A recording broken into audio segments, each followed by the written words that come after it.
马来西亚和韩国签订了 FA-50 战斗机引进18架的最终采购合同。此前就关于马来西亚空军战机招标案一事，中国战机不敌韩国战机遭淘汰的说法，那么真相究竟如何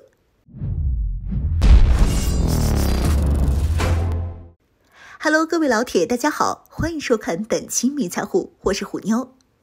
2023年的马来西亚兰卡威海事和航空展已经结束，马来西亚和韩国也签订了 FA-50 战斗机引进18架的最终采购合同。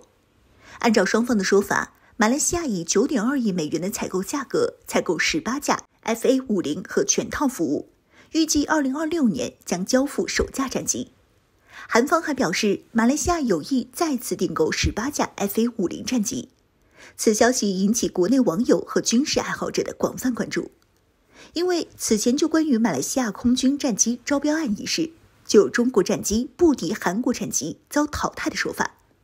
当时马来西亚搞了一个战机项目招标，旨在取代自身装备的老旧教练机，共有6个国家参加，包括中、韩、印、俄等国家。其中关于中国推出的竞标机型，网络上消息源并不一样。有说是中国推出了枭龙战机，还有的说法称中国推出的是 L-15 高级教练机。但是目前从马来西亚媒体的相关报道看，是中方先推出了枭龙3战机，后续又将 L-15 教练机作为替代其竞标的新方案。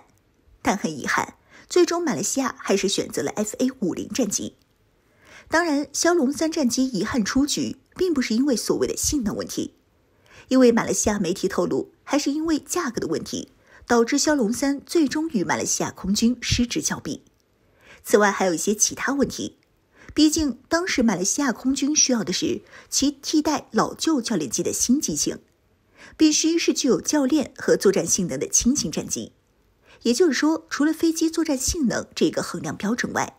是否能够培训飞行员也是马来西亚空军取舍的重点之一。韩国的 FA-50 是韩国在高级教练机的基础上研制的轻型多用途战斗机，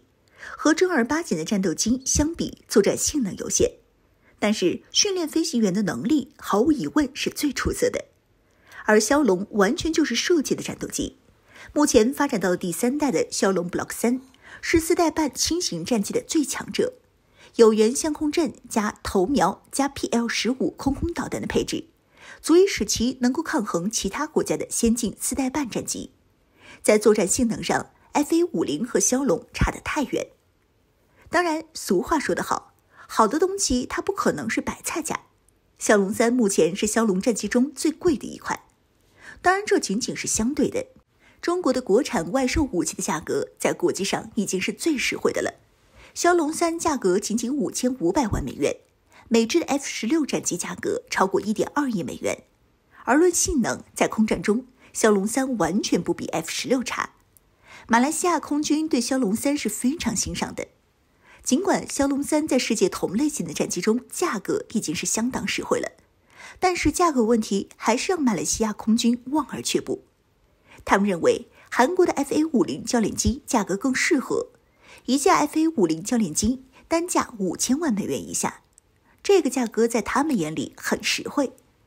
当然，别看 FA-50 单价差了500-600万美元，韩国的这个 FA-50 教练机实际上是西方子设备的组装产品，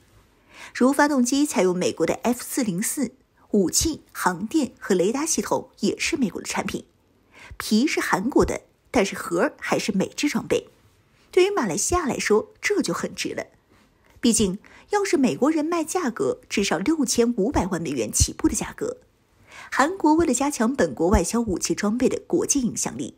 不惜压低价格，也不到5000万美元的超低价出手，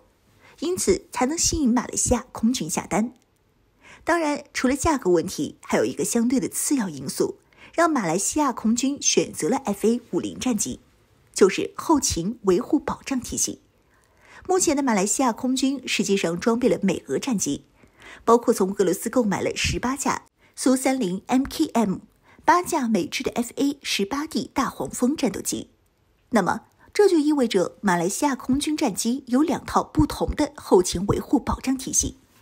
若再加上中系先进战机，这意味着马来西亚空军要同时具备维护中俄美的3套维护保障体系，加大其后勤维护保障难度和负担。出于这个原因，也让马来西亚空军淘汰了 L-15教练机。但是若引进韩国的 FA-50 战机，只需要原本的2套，